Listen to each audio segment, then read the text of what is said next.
What is the wet over dry rule, and is it a law of some sort? We'll demystify this topic in the following video. My name is Chris at Hauseit. Hauseit is the largest for sale by owner and buyer agent commission rebate company established 2014 in New York.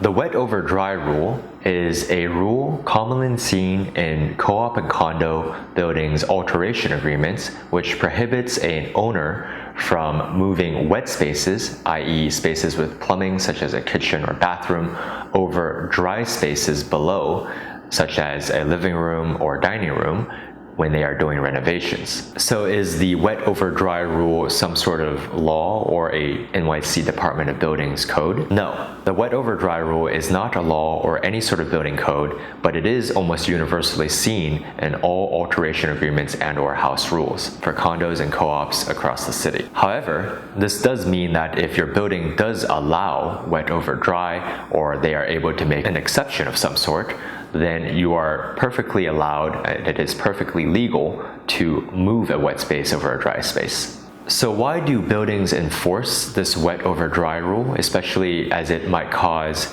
difficulties in renovating an apartment or having a dream layout that you planned out? Well, one is to minimize the chances of a leak, and two, if a leak occurs, it is to minimize the cost from damage associated with such a leak. Furthermore, there are ancillary benefits from having units stacked on top of one another, which is almost always the case in condo and co-op apartment buildings across the city, and the benefit of this is having plumbing lines be straight and orderly. And as to our prior point, if a leak does happen, it is much easier to detect by the neighbors downstairs if the units are stacked with wet spaces over wet spaces, and it is much easier to tell where the leak is coming from. Additionally, if a leak does occur, damage is significantly mitigated if the leak is over a wet space. For example, if a leak occurs over your living room, you are much more likely to experience significant damage versus if the leak occurred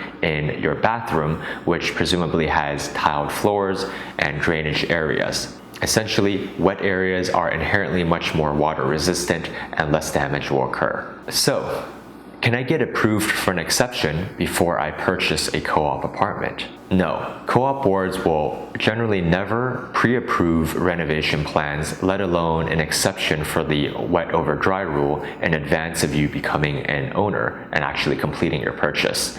In fact, we highly recommend not even bringing up your renovation plans prior to being approved by the co-op board. Remember that the co-op board approval process is as much a test of humility as it is a test of your organizational skills. It would be highly presumptuous for you to assume that an all-volunteer board of directors of a co-op would go out of their way to make an exception for you and approve your renovation plans when they haven't even decided to approve whether to let you in to the building. So there you have it. We hope you found this video helpful. My name is Chris at Hauseit. If you have any questions, please leave us a comment below. We'll do our best to get back to you. And of course, if you're looking to buy or sell property in New York City, we can help you save up to 2% on the buy side and up to all 6% on the sell side and broker commissions.